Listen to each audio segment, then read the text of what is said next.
supportinga but tuwulira nga waliwo ensonga nnyingi ezigenda mu ggwanga ezisinga ku amaanyi ge bawadde kino ekintu. Waliwo ebintu bingi ebigenda mu ggwanga, abantu balwadde, enguudo mbi, Salama Road, tula bwoti n'owulira nga no like issues nanaddo ntegedde tokikola otuwulirize kiri bwe kiti UCC Salama si wasinga okubeera abayimbi ogamba UCC abayimbi si be UCC yandifuze eki singa abayimbi babadde tebaliiwo oba onfuna waliwo si n'ekyo kyokka mu malwaliro ebintu tebiri amaanyi tugamba amaanyi ge bawadde kino ekintu n'ekirala UCC abayimbi yandifubye okulaba nga bafuna mu nnyimba zaabwe copyright law yeeriwa okitegeera no si kyekyo kyegamba kyengezaako okugamba nti ekiyimbisa abo abantu vulgar music kubanga bafaani baffe betuyimbira music bamwagala okitegeera ffe tufulumya music bafaani ne bawagira kitegeeza babyagala bano abayimbi tebandibimbye omuntu bw'akuba hit balina hit nga talina yadde ekikumi okitegeera so singa ekola copyright law osanga ne bano music yo tebandi muyimbye osanga baretiringa nadda kubanga bafuna sente zikola ki ezimala nga ze bateekamu bayimba ku nnyimba ebyo bye muvuma bayimba music omulungi era naffe tetufunamu bano we baviirayo era ne bagenda mwoyo gwe bayimba bafune emmere ya leero naffe kwegumya okitegeera tatuluyina tuli baana bato ng'era tusanyusa nnyo okubeera wano nga nnyimba ne munange Kando wanje abatulaba ku TV ez'enjawulo hello how are you amannya gange nze Kando nnyimba ne munange Kataleya we are Kataleya and Kando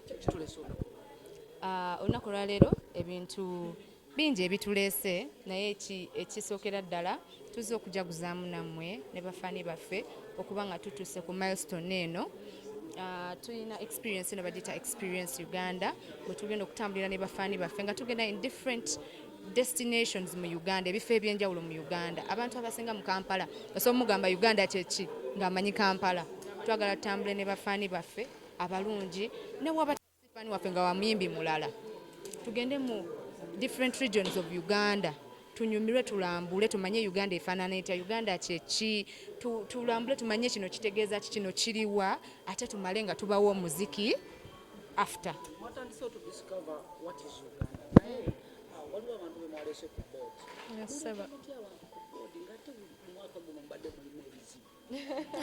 ne buli muntu yeetaaga obuyambi woba obadde n'ebizibu tekitegeeza that you don't need people in your life okuyambako okusookera ddala njagala okwebaza ttiimu yaffe abantu baffe abatambudde naffe olugendo luno okuva we twatandika abamu tebava ku ttiimu wadde byonna byonna byabaawo twafunamu obutakkaanya gyotwale and all that but abaasigalawo baasigalawo yes so we have a team naffe etuyambako kyetutandiseewo bakiyita experience Uganda twagala tutambula nga muganda wange bwagambye tugenda lambula Uganda yaffe tusomesa abantu tubalage obulungi bw'ensi yaffe ate era nga with time tujjanga bookinganga n'abayimbi baje on board si fefeka bagenda oyimba twagala abantu baffe bonna tu experiencing Uganda n'abantu baffe nga bwe tunyumirwa bwe tubakuba omuziki ebintu ebyenjawulo nga bwe tuyiga connections emirimu keki nga nnene Uganda leero bw'abeera ejjinja nga ffe tubeera emalaba okitegeera bw'abeera tugambe gye tugenda egendesezebwa nga yaddayo nga tudde ewalala embalala Uganda nnene tetusobola wangi mukwana anti bano abantu betwa partnerinze nabo they've been doing tourism hanze they've been doing tourism for a very long time training abantu balina bingi nnyo they do trips organizing trips different things tulina abantu abamanyi ekintu kyebakola kyevola twa partnerinze nabo we reached out to them ne tubawa idea ne bagenda osinga obadde silent kuno omwaka we in December mwaka guno kubayisiza olutya saying this is your worst year bana ffe nga ffe okusinziira ku kye tuyiseemu guno omwaka tetusobola kugamba this is our worst year naye ekitiibwa twagala okiddiza Mukama nti tukyali balamu tukyalina amaanyi ng'era tukyasobola okukuba endongo. Ogamba nti this has been our worst year. Tulinamu ennyimba 2. You can imagine 2 songs, 2 good songs.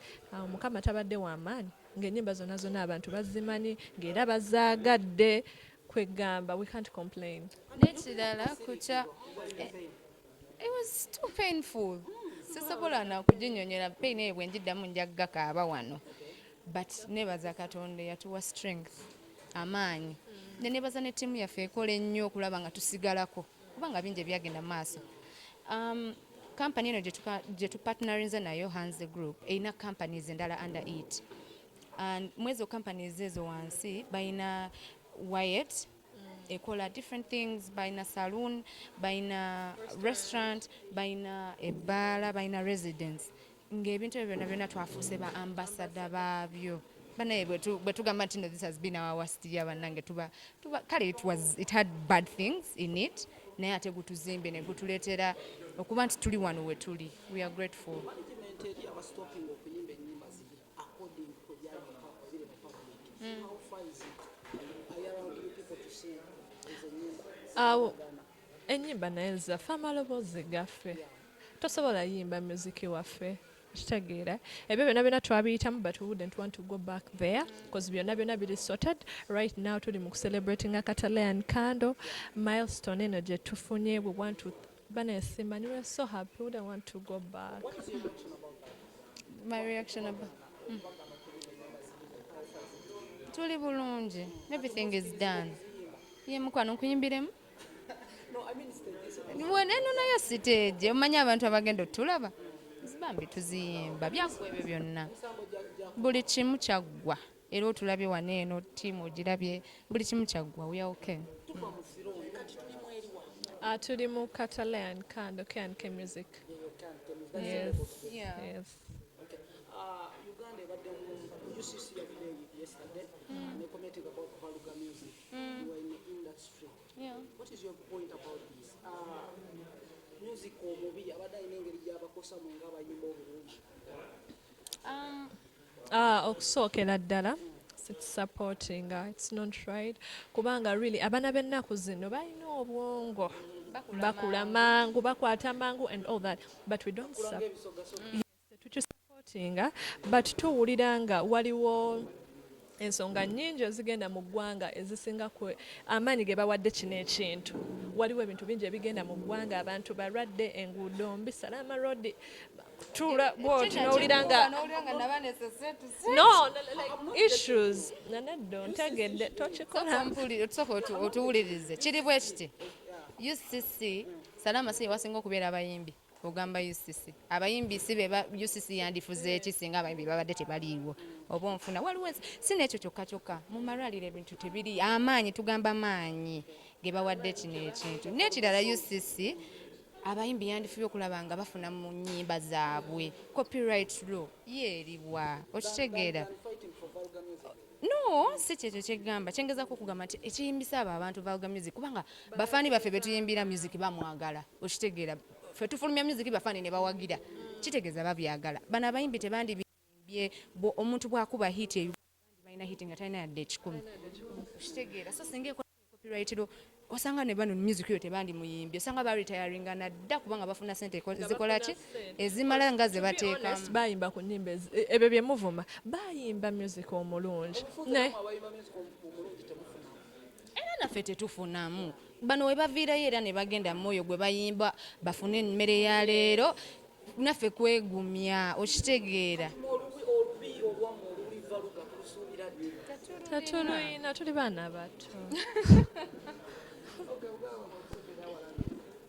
Obugambe baffe olusembere abalabi tubagala nnyo mwe bali kutuwagira. Tulina kayimba kapya ne Dr. Brain bakayita nkuwulira kali ku YouTube K&K Music Uganda.